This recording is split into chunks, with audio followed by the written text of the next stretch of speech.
ज़्यादा से ज़्यादा लोग इसमें लाभान्वित हों। आज के क्लास में हम लोग मुख्य रूप से जो शुरुआत करने जा रहे हैं वह है भौतिक भूगोल। पहले हम थोड़ा आपको समझा दें भूगोल के बारे में। भूगोल को हम लोग मुख्य रूप से अगर एक देश वाइज पढ़ें और दूसरा भूगोल को अगर हम जो है बनावट वाइज पढ़ें, प्रकृति वाइज पढ़ें, तो इसको हम लोग दो भागों में इसको बांटते हैं। इसमें देश के अनुसार से हम लोग जो भूगोल पढ़ेंगे, इसमें एक होगा पूरे भारत का भूगोल और दूसरा हम लोग पढ़ेंगे पूरे विश्व का भूगोल। पूरे इंडियन ज्योग्राफी हम लोग पढ़ेंगे और दूसरा नंबर हम लोग जो देखेंगे ये वर्ल्ड ज्योग्राफी देखेंगे। जनरल कंपटीशन में सबसे ज्यादा प्रश्न आपके इंडियन ज्योग्राफी पार्ट से पूछे जाते हैं। दूसरा सेक्शन वर्ल्ड है, यहां से भी प्रश्न आपके रहते हैं। इसके बाद हम लोग जरा ध्यान दें, इधर साइड में चले तो भूगोल को हम लोग दो भागों में बांटते हैं। बनावट के आधार पर अगर हम चले तो एक ईश्वरकृत जो भी है उसको हम लोग भौतिक भूगोल का पार्ट मानते हैं, इसी को फिजिकल ज्योग्राफी कहते हैं। और दूसरा नंबर ये मानव भूगोल होगा। अब जितने जनसंख्या है, आर्थिक क्रियाकलाप है, ये सभी चीज हम लोग मानव भूगोल के हिस्सा में पढ़ेंगे। तो मान के चले कि अगर बीपीएससी में आपको 10-12 क्वेश्चन के बीच में भूगोल से भेंट होते हैं, दरोगा का परीक्षा देंगे 10 से 12 क्वेश्चन आपको ज्योग्राफी से भेंट होंगे, तो इसमें सबसे मेन भूमिका भारत के भूगोल का होगा। 12 क्वेश्चन में 6 क्वेश्चन यहीं से होगा। 6 क्वेश्चन के बाद वर्ल्ड से जब चलेंगे तो लगभग 3 क्वेश्चन आपको यहाँ से, वर्ल्ड से 2 से 3 क्वेश्चन, फिजिकल से 2 से 3 क्वेश्चन और मानव भूगोल से जनसंख्या वगैरह से भी 2 से 3 क्वेश्चन। यानी भूगोल के सभी पार्ट आपको टच करना है। जनरल कंपटीशन में सबसे बड़ा भूमिका अगर किसी विषय का है तो वो इतिहास और भूगोल का है। और ज्योग्राफी में हम जो शुरुआत करने जा रहे हैं ये टॉप सेक्शन से ही शुरू कर रहे हैं। भारत में तो फिर हम लोग जब स्टार्ट करेंगे तो ऑफलाइन में सामने बच्चे होंगे। आज आप बहुत मिस कर रहे हैं, क्लास में आप लोग रहते हैं तो काफी मजेदार होता है सफर, लेकिन कोई बात नहीं। इस समय जहां से हैं पूरे आराम से हम लोग तब भी पढ़ेंगे। हर विपरीत परिस्थितियों में ही चलना यही जीवन है। तो अब हम लोग जरा ध्यान दें, भौतिक भूगोल का सेक्शन भूगोल में अंक के दृष्टि से थोड़ा कम महत्वपूर्ण है, लेकिन बिना इसके इन सभी की जानकारी अधूरी है। क्योंकि पृथ्वी कैसे बना, कब बना, किस पीरियड का है वो नहीं जानेंगे तो फिर भारत में पर्वत तो पढ़ेंगे, और पर्वत में आपको जब हम पढ़ाएंगे अब वहां पे हिमालय की बात होगी, विंध्य की बात होगी। हम कहेंगे सबसे प्राचीनतम कौन है, कौन सा पर्वत लेटेस्ट बाद का बना हुआ है, तो उस कंडीशन में एक फिजिकल ही आपको वहां का आंसर करवाए। तो इसीलिए अब हम लोग यहाँ पे भौतिक भूगोल की हम लोग शुरुआत अभी करेंगे। आज के क्लास से हम लोग 0 लेवल से इसको शुरू करेंगे। फिजिकल ज्योग्राफी सभी लोग अपना एक फेयर कॉपी भी बना लेंगे।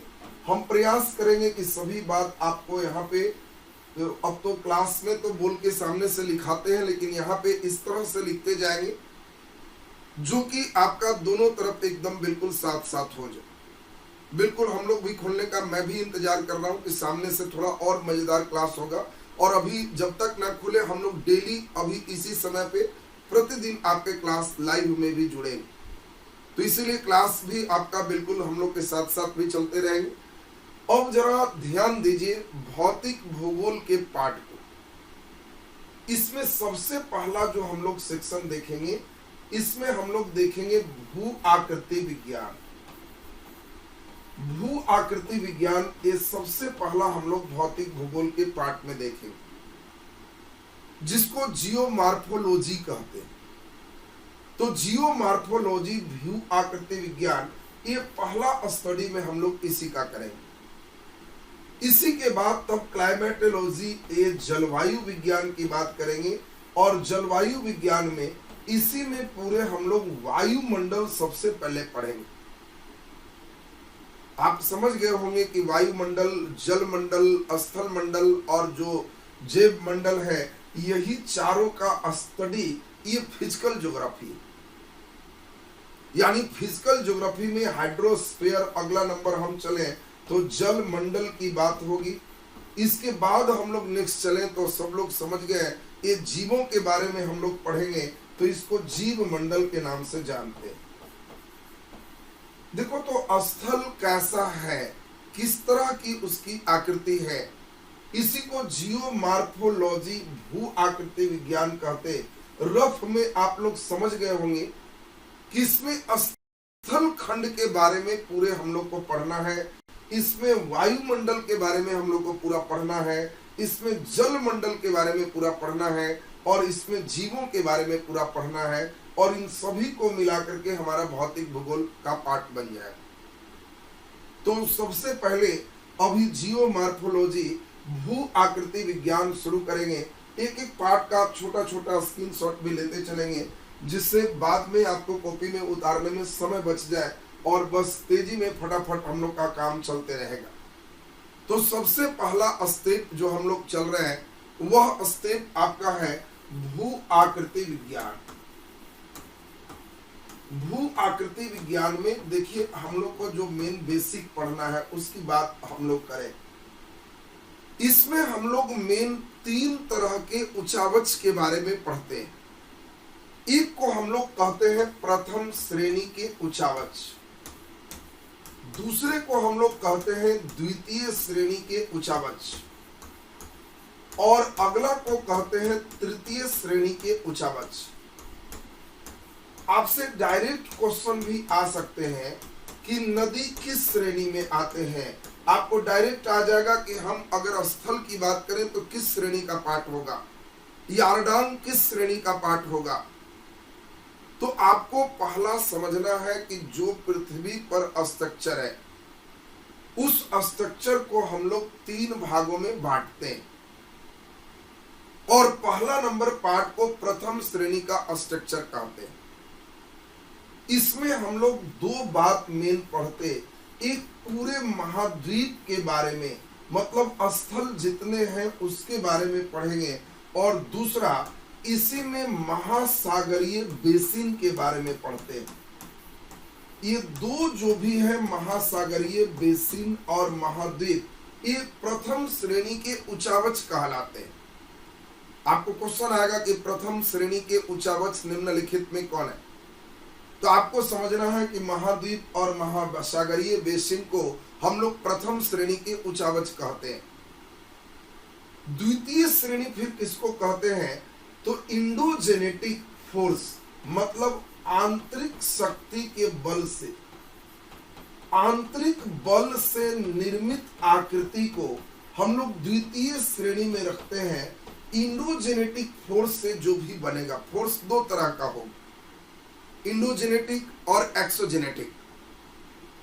तो आपको ध्यान रखना है कि इंडोजेनेटिक का मतलब इंटरनल फोर्स से जो भी चीज बनता है, चाहे वो पर्वत बने, चाहे पठार बने, चाहे वो मैदान बने, चाहे वो झील बने, इन सभी की जो स्टडी हम लोग करते हैं, इसको द्वितीय श्रेणी का हिस्सा मानते हैं।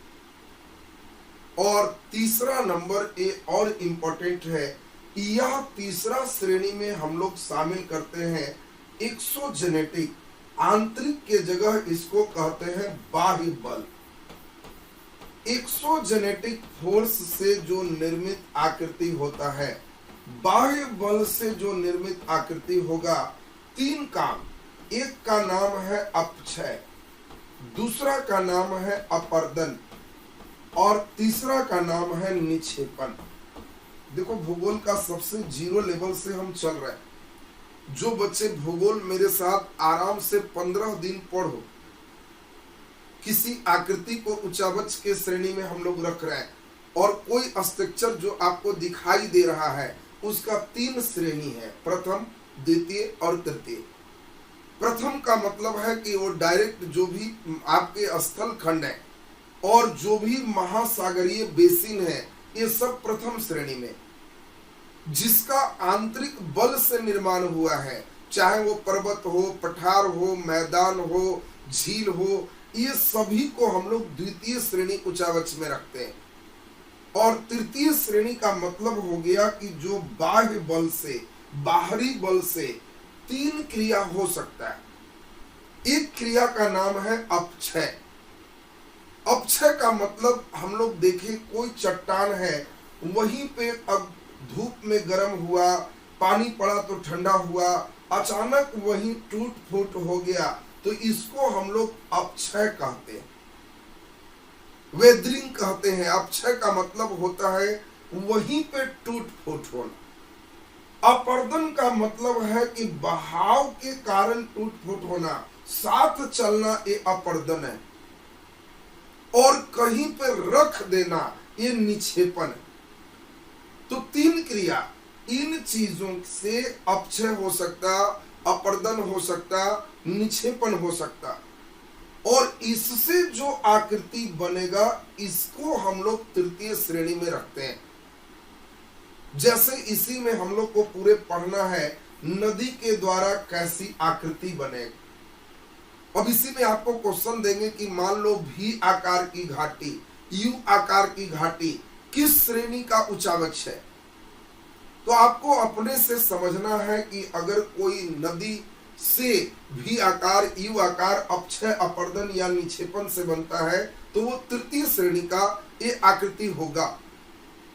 अगर इसी में हम लोग कहें कि वायु द्वारा कैसा कैसा बन रहा है, अब इसी में आपको यारडान की बात करेंगे, अलग अलग आकृति, जुगेन की बात करेंगे, तो ये सब क्या है, ये तृतीय श्रेणी के हमारे स्थलाकृति का निर्माण हो जाएगा। इसी में भूमिगत जल के द्वारा भी पढ़ना है, इसी के द्वारा हम लोग काष्ठ स्थलाकृति भी हम लोग पढ़ेंगे, चूना द्वारा कैसा स्थलाकृति का निर्माण होगा। तो हम लोग को ये जो पढ़ना है उसको पहले समझ लीजिए। द्वितीय श्रेणी और तृतीय श्रेणी बहुत आसान है। द्वितीय का मतलब है कि पृथ्वी के प्लेटों में बल लगे और कोई पर्वत बने, पठार बने, मैदान बने, झील बने, ये इंडोजेनेटिक फोर्स से बने, बाहरी बल नहीं, पृथ्वी के अंदर वाले बल से कोई स्थलाकृति बनता है, तो वो द्वितीय श्रेणी।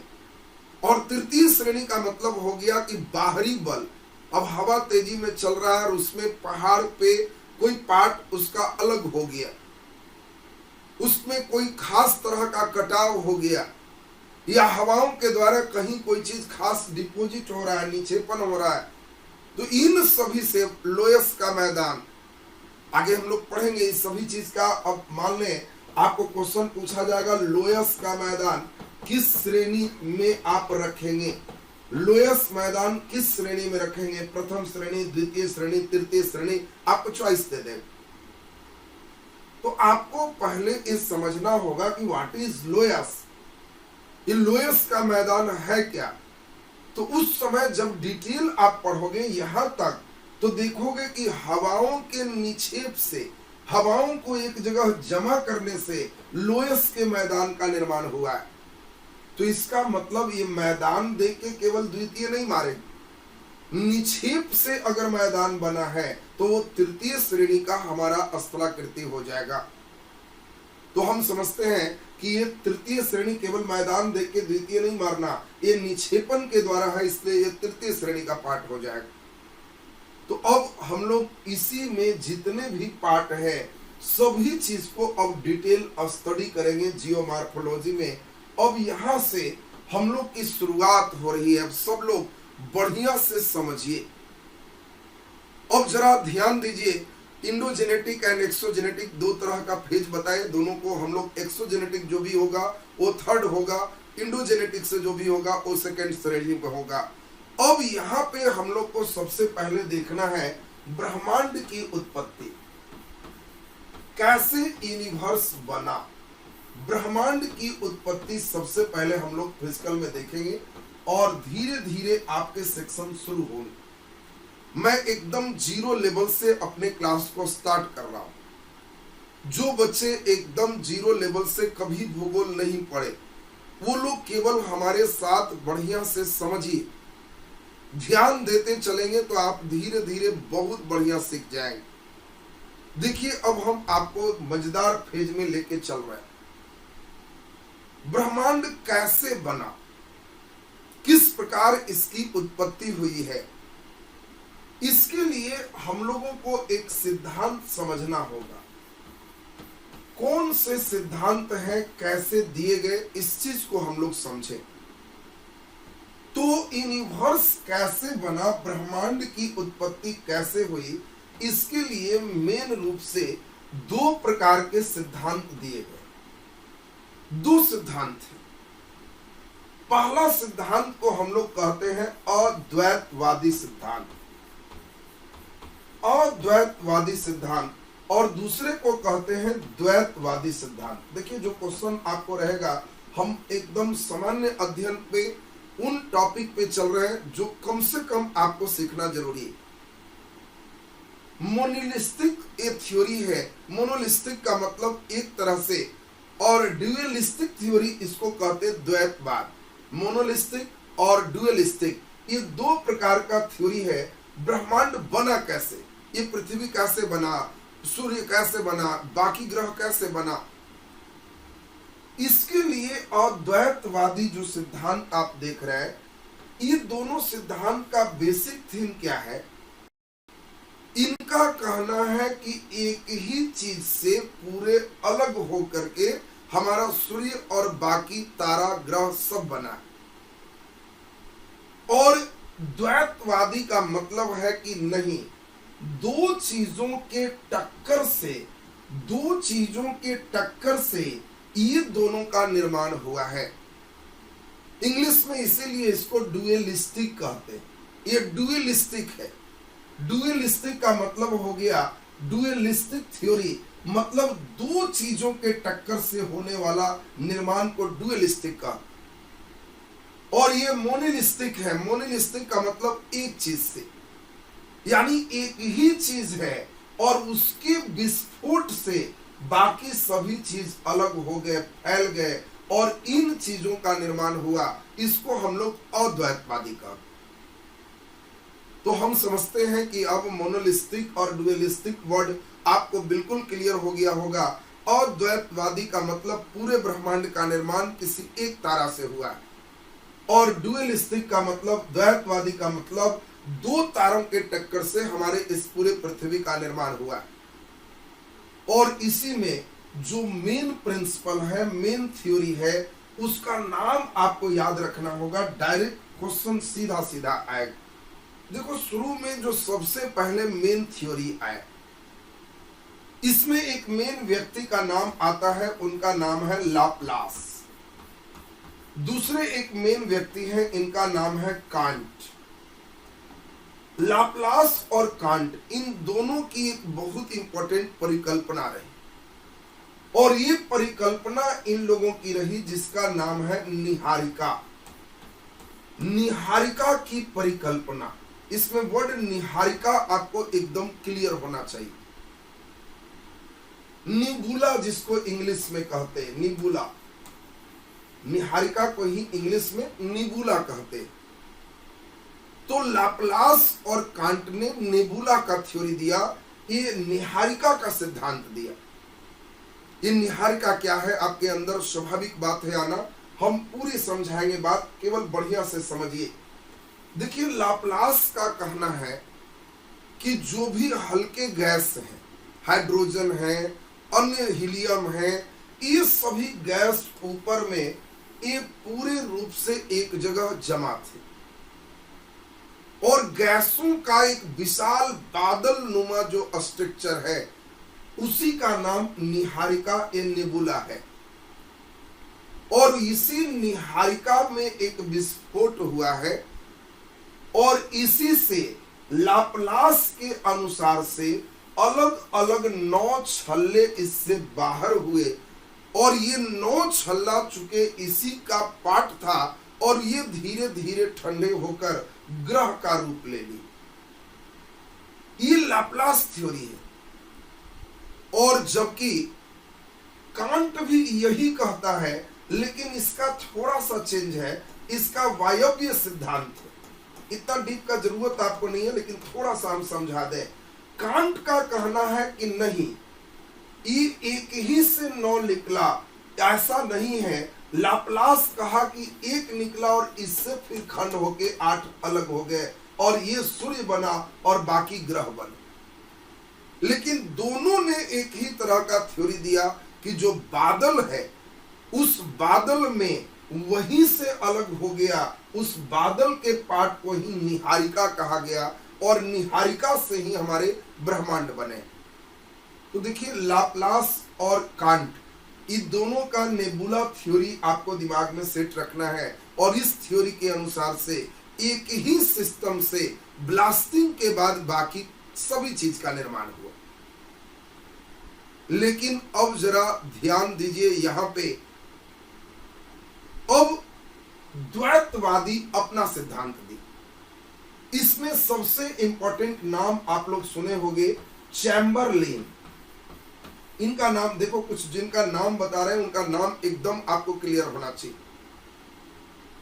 चैम्बरलेन जो देख रहे हैं, इन्होंने एक नया थ्योरी दिया, ग्रहाणु संकल्पना। इन्होंने निहारिका शब्द नहीं दिया, इनका थ्योरी है ग्रहाणु परिकल्पना। और ग्रहाणु परिकल्पना क्या है? चैम्बरलेन की ग्रहाणु परिकल्पना को अगर हम समझाएं तो बढ़िया से थोड़ा सा ध्यान दीजिएगा।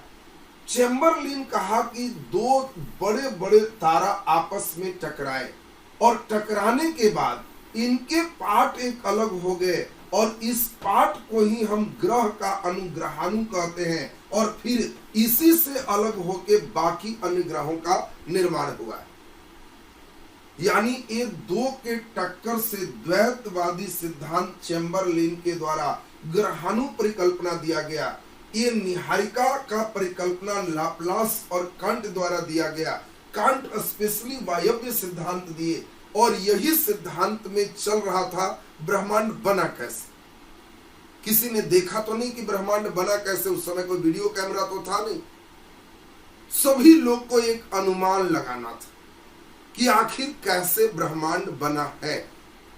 इसी में एक सबसे अद्वैतवादी में मान्य मत आया। वर्तमान में हमारे अधिकांश वैज्ञानिक इसी मत से परिचित हैं और वह अद्वैतवाद का एक थ्योरी देने वाला व्यक्ति है एडविन हवेल। एडविन हवेल, इसी के नाम से हवेल दूरबीन भी बनाया गया। एडविन हवेल की थ्योरी वर्तमान समय में सबसे ज्यादा प्रासंगिक। और एडविन हवेल ने एक अपना नया थ्योरी दिया। इसका कहना है कि वर्तमान में जितने भी आप आकाश गंगा देख रहे हो, ये सब फैल रही है, इनकी दूरी बढ़ते जा रही है। अगर 1 साल पहले की कल्पना करें तो थोड़े नजदीक थे और 1 साल पहले तो कुछ और नजदीक थे। और इसी प्रकार अगर इसमें लगभग 13.7 अरब वर्ष पहले जाते हैं तो पूरा ब्रह्मांड एक बिंदु पर केंद्रित था। देखिए बात समझिएगा, इनका एडविन हवेल की थ्योरी क्या है। इन लोगों के अनुसार लगभग 15 अरब वर्ष पहले पूरे सृष्टि का निर्माण हुआ। लेकिन इन्होंने कहा कि जो हमारा पूरे ब्रह्मांड प्रसारित हो रहा है, अगर हम आज से 13.7 अरब साल पहले जाएं तो ये पूरा ब्रह्मांड एक बिंदु पर केंद्रित था और इसी में एक भयंकर विस्फोट हुआ, एक भयंकर ब्लास्टिंग हुआ। यानी यह भी एक ही चीज से पूरे का निर्माण मानता है अद्वैतवादी। और पूरे इस भयंकर विस्फोट के लिए एडविन हवेल ने एक शब्द दिया। इस शब्द का नाम आप सभी सुने होंगे, इसका नाम है बिग बैंग। ये नाम सभी बच्चे सुने रहते हैं कि बिग बैंग थ्योरी, नाम सुने होंगे। तो ये बिग बैंग थ्योरी क्या है? बिग बैंग का मतलब होता है भयंकर विस्फोट, और इसी भयंकर विस्फोट से हमारा पूरे ब्रह्मांड में हर चीज का निर्माण हुआ, ऐसा एडविन हवेल का कहना है। और इस मत को वर्तमान समय में सबसे ज्यादा मान्य माना गया है। तो आप लोगों को अब जो क्वेश्चन होगा एक बार लास्ट सुन लीजिए तो एकदम बिल्कुल क्लियर। पहला, निहारिका नेबुला की परिकल्पना किसने दिया? तो लाप्लास ने। फिर आपको क्वेश्चन होगा वायव्य सिद्धांत किसने दिया? तो आंसर कांट ने। फिर आपको क्वेश्चन होगा ग्रहाणु की परिकल्पना किसने किया? तो चेम्बरलिन ने।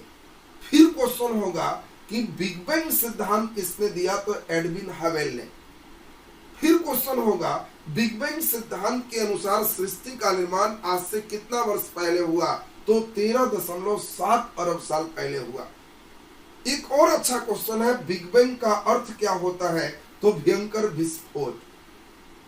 फिर अच्छा क्वेश्चन आपको आएगा कि निम्नलिखित में कौन भिन्न है? लाप्लास, कांट और चैम्बरलिन।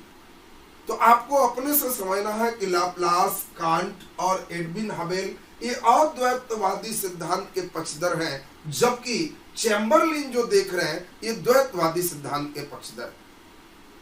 तो अब आपको ये ब्रह्मांड की उत्पत्ति का यह बात क्लियर हो गया।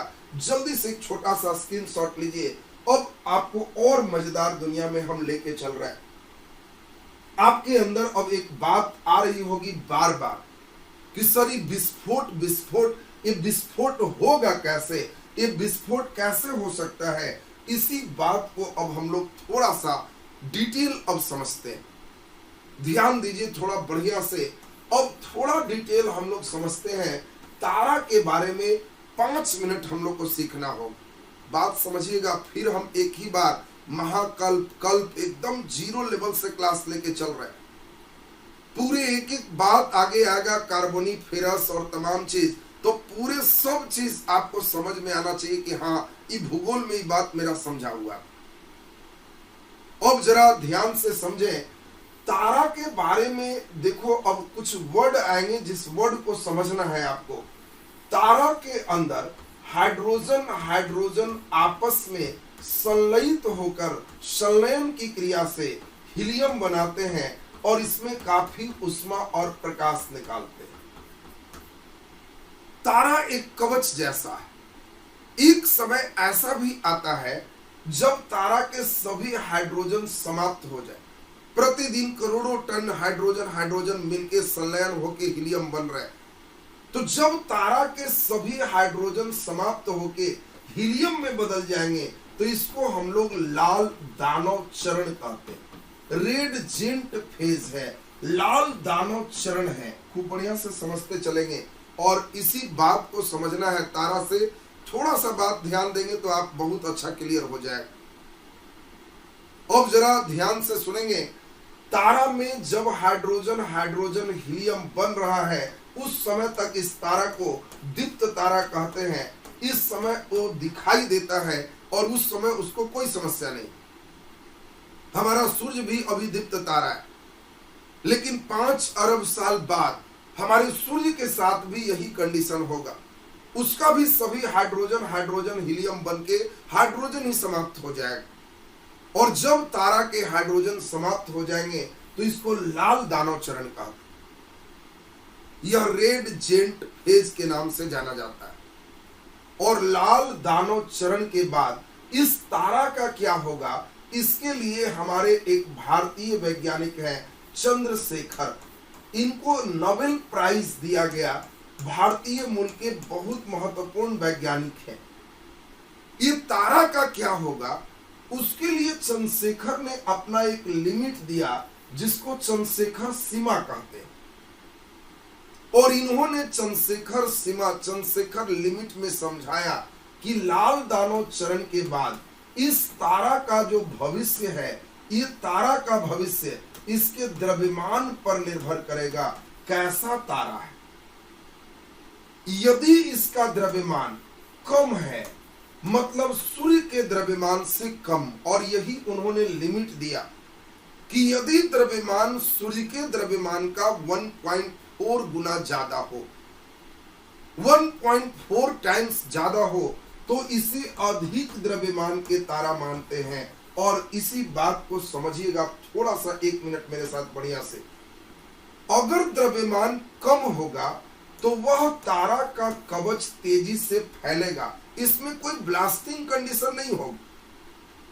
और यह तारा धीरे धीरे केवल हीलियम बचेगा तो उजला दिखाई देगा। इसको श्वेत वामन तारा कहेंगे।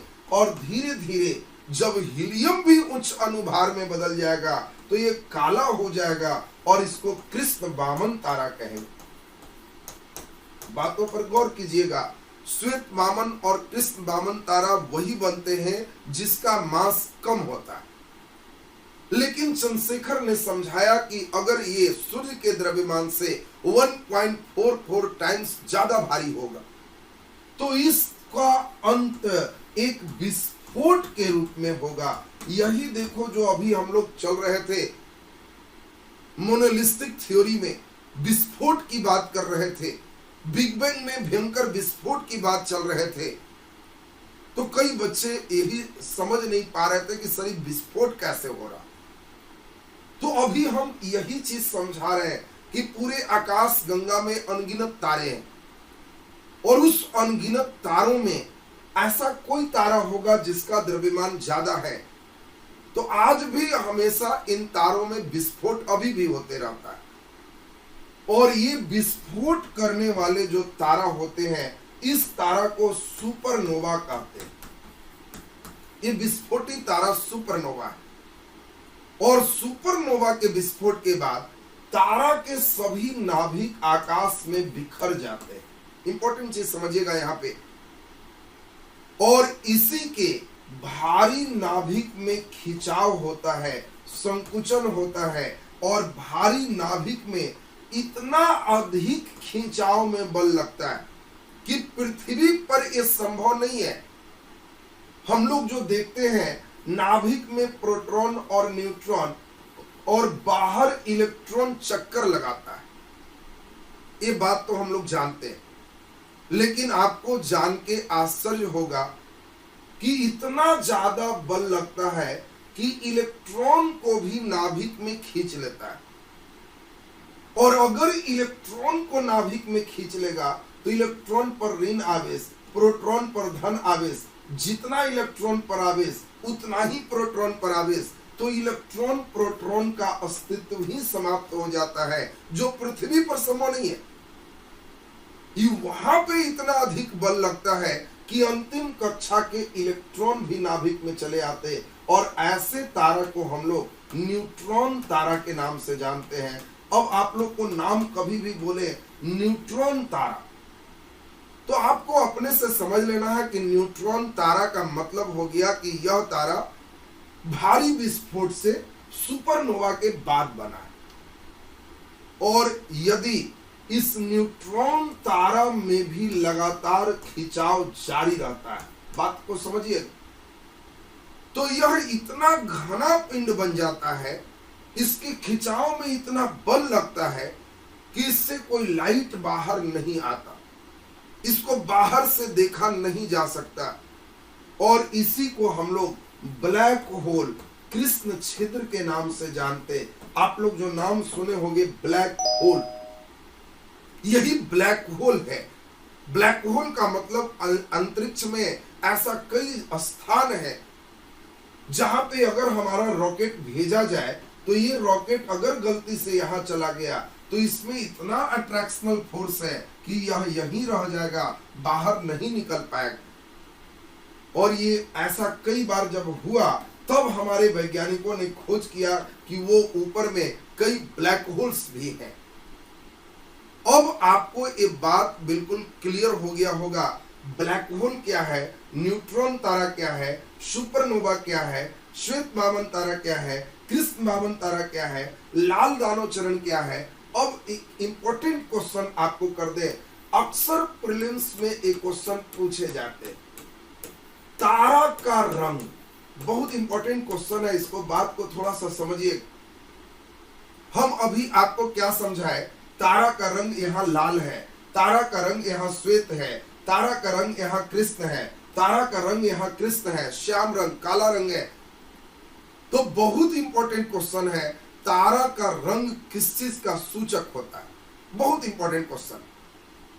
तो आपको ध्यान रखना है कि जैसे जैसे रंग बदल रहा है इस तारा के टेम्परेचर में अंतर आता है, और इसीलिए तारा का रंग उसके ताप का सूचक होता है कि उसके कितने टेम्परेचर बच रहे हैं, यह उसका कलर बताता है। और इसीलिए अब हम समझते हैं कि यह एक शानदार प्रश्न, कई बच्चे जो डिटेल नहीं पढ़े रहते उन बच्चों को तो क्वेश्चन केवल आता है तारा का रंग किस चीज का सूचक है, तो उनको भारी समस्या होता है कि भाई तारा का रंग क्या होता है।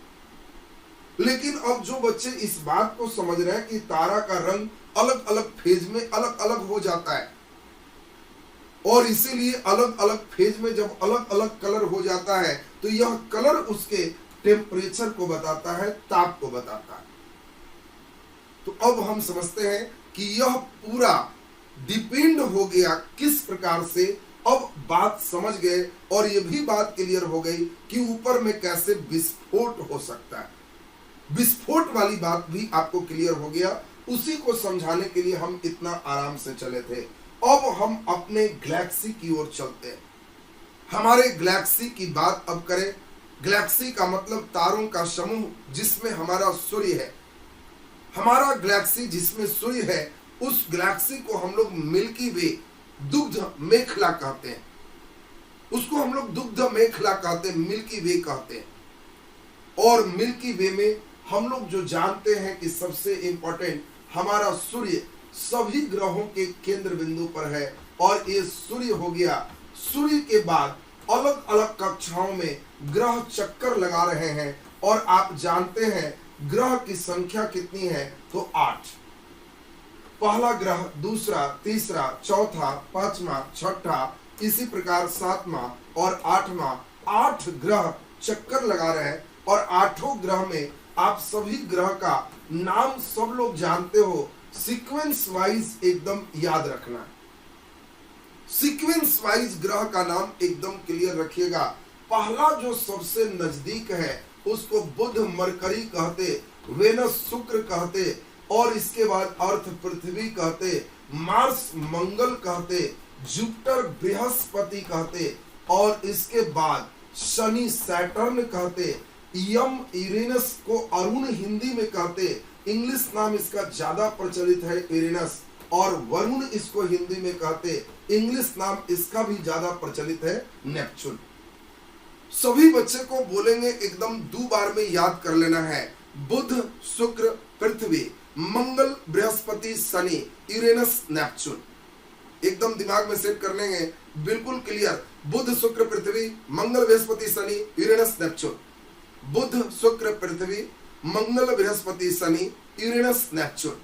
लास्ट बार, बुध, शुक्र, पृथ्वी, मंगल, बृहस्पति, शनि, यूरेनस, नेपच्यून।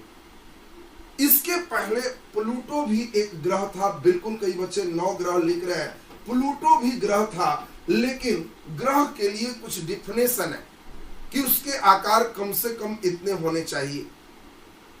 और 2006 में प्लूटो पर डिटेल जब रिसर्च हुआ तो हम लोग देखे कि ग्रह के परिभाषा को प्लूटो फुलफिल नहीं कर रहा, और इसीलिए 2006 में प्लूटो को हम लोग ग्रह से बाहर कर दी। और इसीलिए आपको बिल्कुल दिमाग में सेट हो जाना चाहिए कि प्लूटो कब बाहर किया गया, तो 2006 में प्लूटो को हम लोग बाहर कर दी। अब यहाँ पे 8 ग्रह बचे।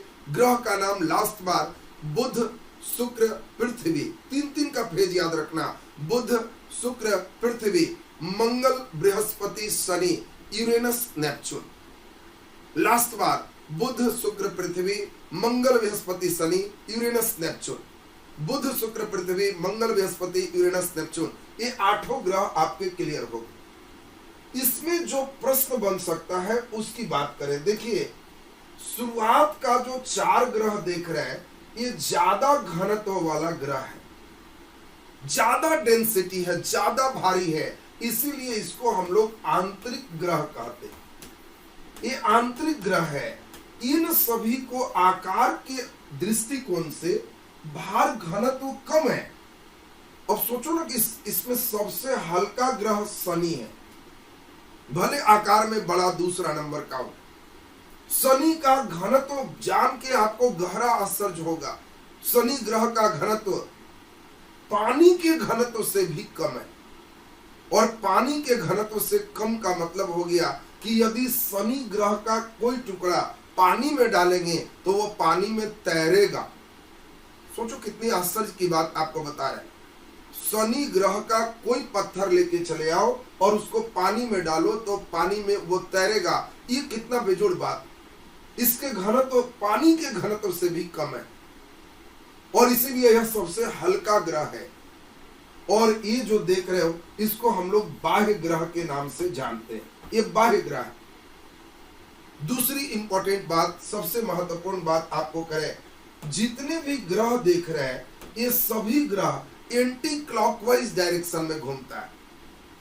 सिर्फ दो ग्रह है, एक जो शुक्र देख रहे हो जो, और एक यूरेनस देख रहे हो वो, ये दोनों क्लॉकवाइज घूमता है। बाकी जितने भी ग्रह हैं वो सब सूर्य के चारों ओर एंटी क्लॉकवाइज चक्कर लगाता है।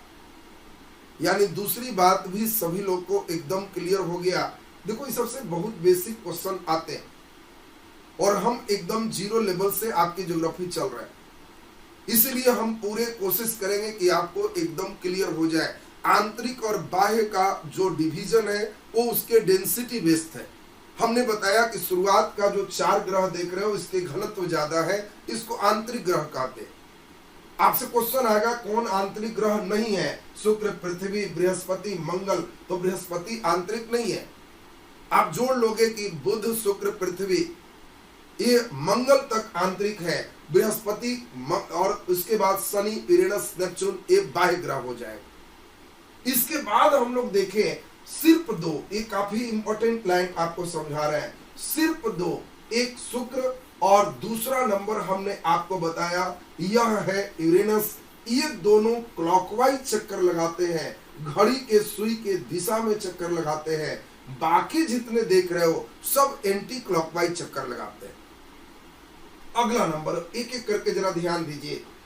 ये निश्चित है कि जो सबसे नजदीक है वो जल्दी एक चक्कर लगाएगा और इसीलिए बुध ये सूर्य के चारों ओर मात्र 88 दिन में एक चक्कर लगा देते हैं।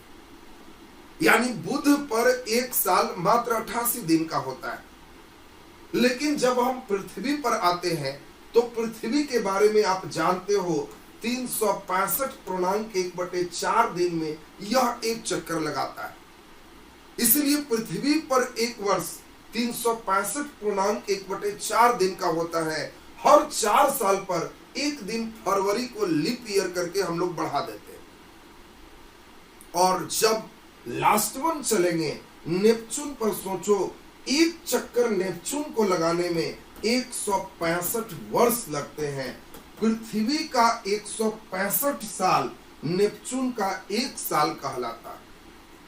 तो अब आप समझ गए होंगे सबसे जल्दी चक्कर कौन मारेगा, सबसे दूर चक्कर कौन मारेगा, ये भी लाइन क्लियर।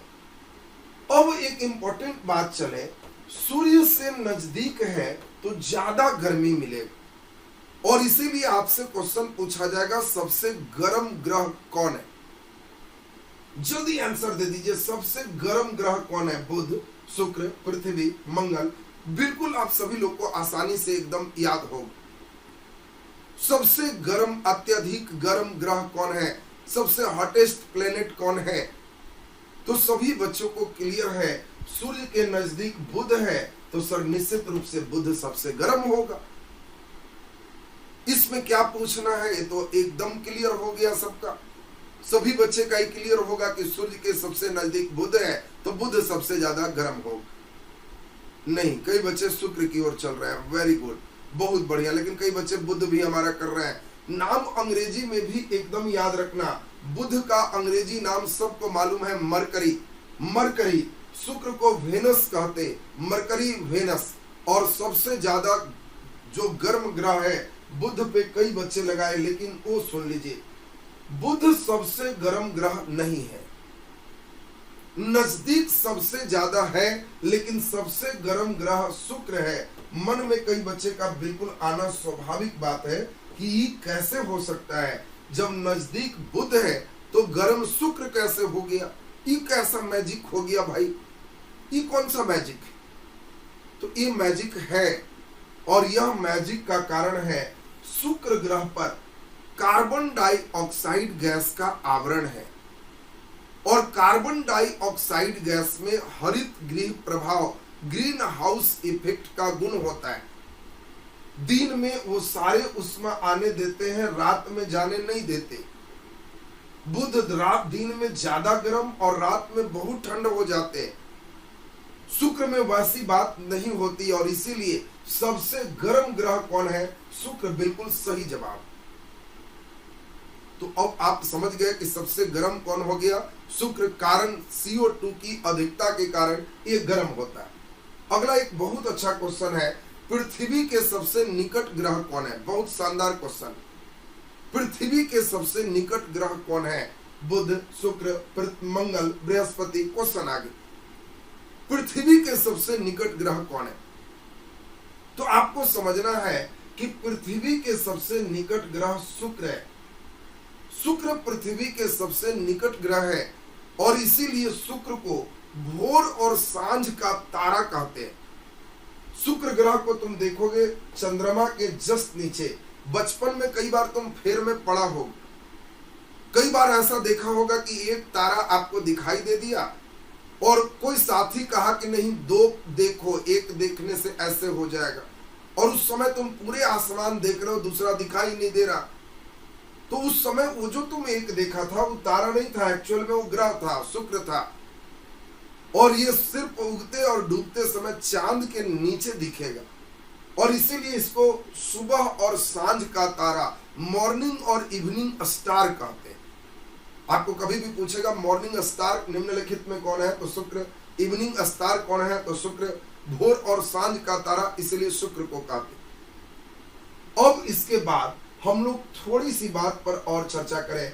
अब अगला बहुत इंपॉर्टेंट एक बात हम आपके सामने डिस्कस कर लें, इससे प्रश्न आपको रहते। इसका नाम है उपग्रह, सैटेलाइट। प्राकृतिक उपग्रह की बात करें, जिसको प्राकृतिक उपग्रह को ठेठ में चांद कहते, चंद्रमा कहते।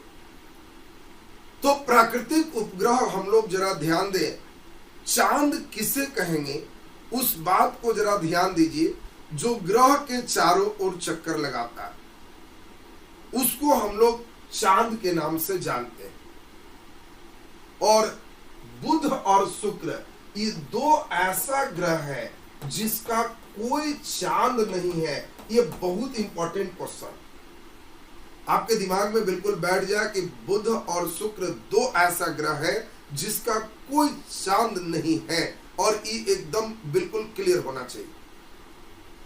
इसके बाद आपको ध्यान रखना है कि पृथ्वी पर तो एक ही चांद है। सबसे अधिक चांद के लिए दो ग्रहों में कंपटीशन है, एक का नाम सैटर्न और एक जुपिटर, बृहस्पति है। ये रिसर्च के अनुसार से हर वर्ष लगभग आप देखोगे कि शनि और बृहस्पति में आगे पीछे होते रहेगा। आगे पीछे होने का सबसे बड़ा रीजन क्या है? एक से एक नए पैटर्न का दूरबीन खोज कर रहे हैं और उस दूरबीन से जब हम देख रहे हैं तो ऐसा होता है कई बार कि शनि के कुछ अलग से तारा, इसमें चांद का खोज होगी, कभी बृहस्पति का खोज होगी। अगर आपके घर में ओल्ड बुक होगा NCERT तो उसमें लिखा रहेगा कि बृहस्पति के जो है उपग्रह सबसे ज्यादा है। लेकिन अगर एकदम लेटेस्ट आप पढ़ेंगे तो अभी आपको मिलेगा कि शनि का उपग्रह सबसे ज्यादा है 82, कहीं कहीं 100 से अधिक तक अब लिखना शुरू कर दिए। और सिर्फ 2 ही 3 के अंतर है, बृहस्पति के भी सैटेलाइट 79 है। और वर्तमान फेज में अगर क्वेश्चन पूछे जाए कि सबसे ज्यादा उपग्रह किसका है तो शनि का। किस ग्रह का कोई उपग्रह नहीं है? बुध और शुक्र का कोई उपग्रह नहीं है। पृथ्वी के कितने उपग्रह हैं? तो एक उपग्रह है। अगला नंबर एक बहुत इंपॉर्टेंट, हम देखें कितने बच्चे हमें बता सकते हैं। आशा तो मुझे कम है, लेकिन जो बच्चे पहले से कुछ पढ़े होंगे वो लोग आंसर हमें दे सकते हैं। आपको बताना है ट्राइटन एक उपग्रह है, तो ट्राइटन किसका उपग्रह है? जल्दी से नाम बता दीजिए, वो कौन सा ग्रह है जिसका उपग्रह ट्राइटन है? अगर आंसर देते हो तो हम समझेंगे बहुत बढ़िया आप समझे हो। जल्दी जल्दी आंसर दे दीजिए, ट्राइटन किसका उपग्रह है? इस प्रश्न का आंसर देने का मतलब हम समझ जाएंगे कि आप लोग एकदम सही समझ रहे हो। जल्दी आंसर दे दीजिए, ट्राइटन किसका उपग्रह है? वेरी गुड संदीप जी सबसे पहले लिखे हैं, मैं वही ध्यान दे रहा था। सबसे पहले संदीप जी ने आंसर दिया, शनि का उपग्रह है। बाकी बच्चे भी लिखना शुरू कर रहे हैं, वेरी गुड, शनि का उपग्रह है, शनि का उपग्रह है। अरे वाह, हम सोच रहे थे कि आंसर नहीं देंगे सब, लेकिन आप लोग तो मचा दिए तहलका, सभी बच्चे, वेरी गुड, बहुत ही बढ़िया। ये तो लगातार हम देख पा रहे हैं कि शनि शनि शनि शनि, वाह गुड, मजा आ गया। आपके आंसर देख के मजा आ गया, सचमुच जबरदस्त कमाल का आंसर दिए, वेरी गुड, बहुत सुंदर। चलिए बहुत बढ़िया, लेकिन अब हम लोग जरा देख लें तो आपको ध्यान रखना है, ट्राइटन शनि का सबसे बड़ा उपग्रह। आपसे ये भी क्वेश्चन आता है, शनि का सबसे बड़ा उपग्रह कौन है? ये बहुत दुलरुआ क्वेश्चन है, तो आपको ध्यान रखना है, शनि का सबसे बड़ा उपग्रह टाइटन है। शनि का सबसे बड़ा उपग्रह टाइटन है, ये बहुत इंपॉर्टेंट क्वेश्चन। लेकिन जिन बच्चों ने इसमें शनि मारा, ये टाइटन है, ये ट्राइटन है। ऐसा नहीं था कि हम मिसप्रिंट गलती से ऐसे लगा दिए थे, गलती से नहीं लगा है। परीक्षा में ध्यान रखना, यह यूरेनस का एकमात्र उपग्रह ट्राइटन है, और इसमें सही आंसर यूरेनस अरुण होगा। जो बच्चे शनि लगा दिए उनका लड्डू नंबर हो गया, और इसीलिए एकदम होश हवास और सावधानी से बनाना। मैं देखा 99% बच्चे आप शनि के फेर में लग गए थे, लेकिन हमने अभी यहाँ पर आपको एक ब्रेक दिया। शनि जब भी बोलेंगे तो टाइटन होगा, टाइटन। हमने जान के ट्राइटन दिया, और हम जान रहे थे कि ट्राइटन भी देंगे तो सब बच्चे इसमें तुरंत सोचेंगे कि वो ट्राई और टाई लगता है एक ही है। एक ही नहीं है, ये अलग है, और ये यूरेनस अरुण का उपग्रह है। तो उपग्रह से ही थोड़ी सी बात और हम लोग को चलनी है, और इसके बाद अब मेन शुरू होगा भूगोल। अब भूगोल का आनंद बढ़ेगा, क्योंकि थोड़ा सा लोड तो पड़ेगा, उसमें परेशान मत होना, लेकिन वो परमानेंट लाइफ टाइम इलाज है। जो बच्चे थोड़ा सा भारी में भागते हो तो हमेशा भटकते रहोगे, हमेशा भटकते रहोगे, हमेशा लगेगा कि जा गलत कर रहे हैं, हमेशा दिक्कत हो रहा है। एक बार हिम्मत करके थोड़ा लोड भी पड़े, लेकिन बेस ठीक कर लो, और तब मजा आएगा बहुत पढ़ने, लगेगा कि हाँ एकदम हम फिट हो गए। अब इसमें जल्दी से हमको ये बता ले, टाइम आप लोग का ये सही है ना? हम तो अपनी इच्छा से रख दिए कि आप लोग को भी मॉर्निंग और इवनिंग स्टार हम समझ रहे हैं। मॉर्निंग स्टार का मतलब सभी बच्चे सुबह 6 बजे से हमारा करंट अफेयर अभी शुरू हुआ, एकदम कंटिन्यू रहना। 6 बजे सुबह का क्लास भी नहीं छोड़ना है, और मैं जान के धीरे धीरे कोशिश करूंगा 11 बजे तुम्हें सुलाऊंगा, और 6 बजे से एकदम उठा दूंगा, और धीरे धीरे और पहले कर देंगे। चूंकि मैं सिर्फ और सिर्फ 5 घंटे 4.5 घंटे सोता हूं, बस 4.5 घंटे हम सो लिए, मेरा रूटीन हो गया। बाकी दिन भर नॉन स्टॉप पढ़ाना है, कोई काम नहीं। और तुम्हें भी धीरे धीरे जो 8 घंटा 10 घंटा सोने वाला है, तो उन लोग को भी धीरे धीरे हम देखें कि ना मॉर्निंग इवनिंग स्टार कर दे, तो आपका शाम वाला बैच ये ठीक ठाक हो जाएगा। घर में ही पढ़ना है तो अपना शाम में होगी। अगर एक इच्छा है तो इस समय कर दे, या दूसरी अगर इच्छा है तो हम शाम में आप लोगों का क्लास 4 से 5 शाम में ले सकते हो। तो शाम 4 से 5, या फिर जो है 9 से 10 भी आपका शाम किया जा सकता है। सभी लड़के फर्स्ट और सेकेंड ए और बी चॉइस में ए और बी लिख दीजिए, हम देख लें ज्यादा लोग किसमें हो, उसी अनुसार से रूटीन आपका बना देंगे। ज्यादा लोग जिसमें होंगे ए और बी में मत दे दीजिए, तो आपका जो है ज्यादा बढ़िया जो आपका राय हो जाएगा उसको कर देंगे। ए में 4 से 5 और शाम में, बी में 9 से 10। इसमें बीपीएससी का ही लाइव क्लास ये मेन चल रहा है। बढ़िया टाइम देखिए कई बच्चे कर रहे हैं, चलिए बहुत बढ़िया। आप ए और बी लिख दीजिए, जिससे हमको पता चल जाए कि इसमें ज्यादा बच्चे हमारे किसमें हैं। बी में ही सबसे ज्यादा हम रखे भी थे कि सब काम निश्चिंत हो जाए, आराम से शाम में पढ़े, रात में भी सपना में भूगोल घूमे, भूगोल जिनको टफ लग रहा है उनको एकदम दुख खत्म हो जाए। चलिए मैं देख लिया ज्यादातर बच्चे बी में है, तो टाइम यही रहेगा 9 से 10। कल पुनः हम लोग मिलते हैं भौतिक भूगोल के सबसे इंपॉर्टेंट पेज से, और मॉर्निंग सुबह सुबह 6 बजे एकदम तैयार रहिएगा, एकदम करंट अफेयर के साथ। मॉर्निंग और इवनिंग स्टार हमारा ये बीपीएससी बैच होगा, और आप ही के बैच से शुरुआत और अंत दोनों हम लोग करेंगे। तो कल सुबह फिर मिलते हैं 6 बजे। चलिए सभी को आज के लिए शुभ रात्रि, और नेक्स्ट क्लास हम लोग इससे आगे चलेंगे।